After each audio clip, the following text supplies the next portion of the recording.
Bueno, muy bien. Ahora vamos a hablar del sistema de alimentación de combustible.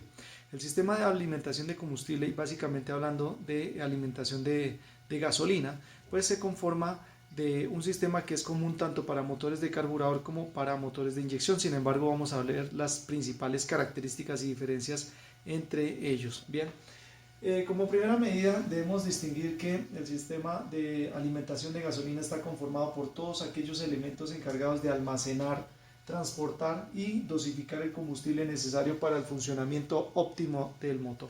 Bien, entonces vamos a hablar primero que todos los motores de carburador. Los motores de carburador pues son motores que se desarrollaron hasta finales de los años 90, entonces por lo tanto pues ese tipo de tecnología, aunque antigua, pues digamos que tiene una gran participación en el sector automotriz. Bien, ¿cómo está conformado un sistema de alimentación de combustible o de gasolina para motores de carburador? Lo primero que vamos a encontrar es un depósito o tanque de combustible que generalmente es metálico. Es metálico porque digamos que durante mucho tiempo se fabricó de esta manera y es lo más usual de encontrar. Los tanques plásticos ya son propios de los sistemas de inyección. De hecho, se alcanzaron a fabricar algunos tanques plásticos para carburador, pero lo más usual es encontrar los metálicos. ¿Qué vamos a encontrar dentro del tanque de combustible en los vehículos de carburador? Generalmente un indicador de nivel de tipo flotador, que es el que se encarga de, digamos que, enviar mediante una señal eléctrica la cantidad de combustible que se pueda alojar dentro del tanque de gasolina. Y por otro lado, una rejilla, que es básicamente una pequeña coladera como la que tenemos acá en este punto, que es en donde se atrapan muchas de las partículas o sedimentos que puedan haber dentro del tanque para evitar que continúen en el combustible. Bien, esos dos son los elementos que vamos a encontrar dentro de un tanque de motores carburados. Bien, vamos con el segundo elemento. Bomba de combustible.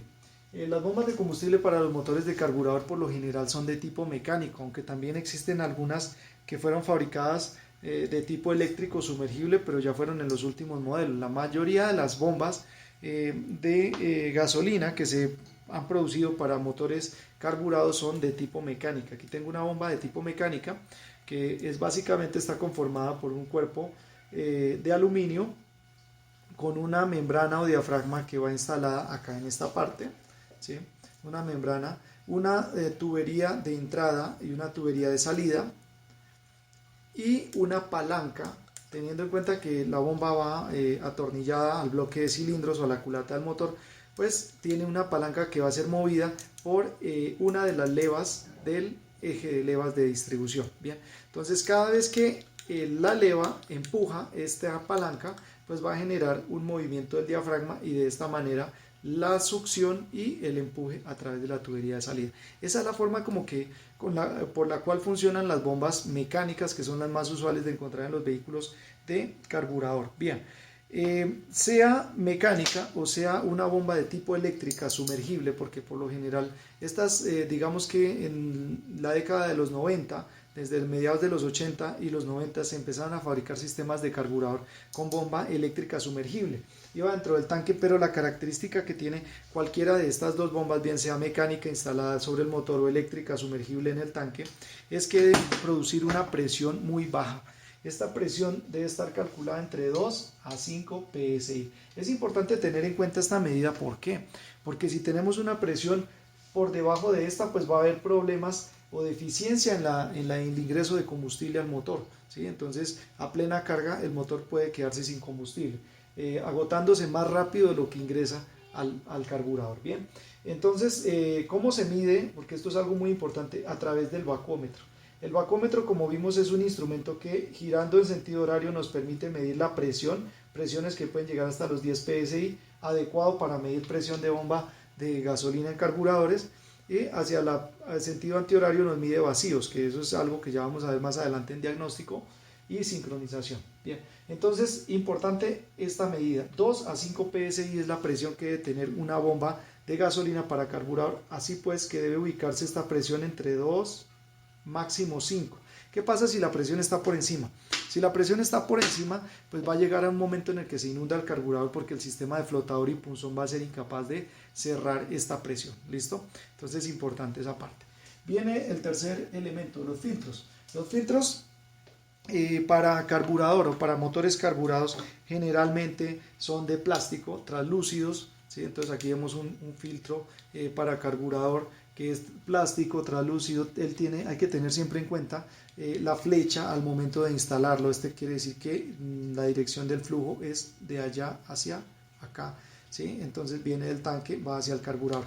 ¿Qué hay en su interior? Un tambor de cartón microporoso plegado. Esto permite que las impurezas queden atrapadas por la parte externa y solamente ingrese a la parte interna el combustible limpio. ¿Listo? Esto nos va a garantizar que el combustible siempre esté en buenas condiciones. Su acople es demasiado rápido y fácil, 2 mangueras a presión, entrada y salida, y con abrazaderas puede ser de tornillo en su mayoría. Los filtros son de un costo muy económico, especialmente los de carburador, y se recomienda cambiar cada 15.000 o 20.000 kilómetros como máximo, ¿bien? O una vez al año. Bien, vamos finalmente con la dosificación. Para el caso de los motores de carburador, pues aquí viene nuestro elemento importante. El carburador es el elemento de dosificación que funciona por un principio de vacío y aspiración que vamos a ver más adelante. Bueno, entonces es importante tener en cuenta esta parte frente al carburador. En cuanto al sistema de inyección, pues nosotros vamos a encontrar muchas similitudes porque encontramos los mismos elementos, pero sus comportamientos, su funcionamiento va a ser bien diferente. Bien, primero que todo tenemos un depósito o tanque de combustible que en la mayoría de los casos ya es plástico. Existen algunos metálicos instalados en camperos o camionetas que de acuerdo al terreno pues pueden sufrir golpes o contusiones, entonces se fabrican aún metálicos, pero en su gran mayoría se fabrican plásticos, primero por la reducción de costos, por la reducción del peso, pero lo más importante es para reducir impurezas y partículas que puedan generarse o corrosión, oxidación dentro del tanque. Entonces los tanques plásticos no tienen este problema. Bien, dentro del tanque entonces vamos a encontrar el segundo elemento, bomba de combustible. Las bombas de combustible para vehículos de inyección ya son eléctricas sumergidas dentro del tanque en todos sus modelos. ¿Qué diferencia tiene esta bomba de inyección? Las bombas para sistemas de inyección, su característica más importante es que van a tener una presión supremamente elevada. Se parecen mucho a las bombas para carburador, pero se diferencia en su presión. La bomba para inyección tiene una presión entre 80 a 100 psi. Sin embargo, en la actualidad ya prácticamente que los últimos vehículos manejan una unidad de presión muy similar a esta, en la cual encontramos internamente la bomba que acabo de describir, un indicador de nivel o flotador por medio de una resistencia variable y la alimentación eléctrica de la bomba que se encuentra sumergida. Esta parte será la tapa por la cual se retira todo el sistema y está en la parte superior del tanque. Aquí está la conexión eléctrica tanto para indicador de nivel como para alimentación de la bomba. Entonces toda esta unidad vamos a tener dentro del tanque y es lo que se va a encargar de suministrar todo el combustible hacia el motor.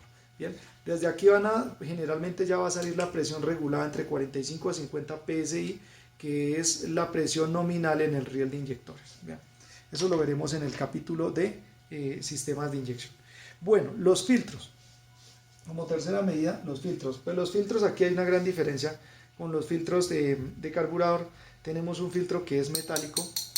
¿Es metálico para qué? Fue diseñado para resistir mayor presión, justamente este tipo de presión. Él puede resistir hasta 300 psi, pero pues obviamente su presión de trabajo normalmente es de 50 a 60 psi. Bien, internamente pues va a tener lo mismo, un cartón microporoso plegado que permite retener todo tipo de partículas que puedan llegar a tapar el sistema de dosificación, específicamente los inyectores. Bien, este tipo de filtros, pues es importante, son un poco más costosos que, debido a su construcción, un poco más costosos que los filtros de carburador, pero su vida es un poco más larga. Se calcula de hasta unos 50.000 kilómetros su vida útil, sin embargo se recomienda cambiar entre 20.000 y 30.000 kilómetros de uso, ¿vale?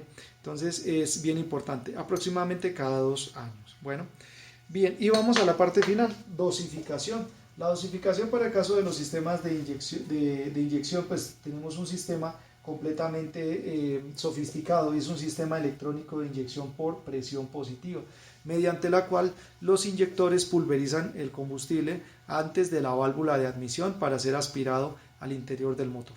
¿Listo? Bien, entonces este tipo de sistemas pues ya es algo que veremos en el próximo programa. Bueno, es importante para terminar toda esta parte que este combustible se debe desplazar a través de tuberías y mangueras. En su gran mayoría los vehículos han utilizado tuberías metálicas, sin embargo en la actualidad es muy usual encontrar tuberías plásticas y algo que es muy importante, mangueras que siempre se han utilizado. Este tipo de ductos flexibles es importante tener en cuenta que siempre sean resistentes a solventes y aceites, por lo tanto sobre la manguera debemos encontrar una identificación que diga oil resistant o multipropósito. Si es una manguera que solamente viene marcado con las letras WP, quiere decir presión de agua, water pressure, y en este caso no será adecuada para utilizar en los sistemas de alimentación de combustible porque se va a degradar, se va a derretir y va finalmente a tapar cualquiera de los sistemas de dosificación, bien sea carburadores o inyectores. Muy bien, entonces espero que hayan entendido un poco mejor esta parte de alimentación de combustible y cualquier duda o inquietud por favor me consultan. Bueno.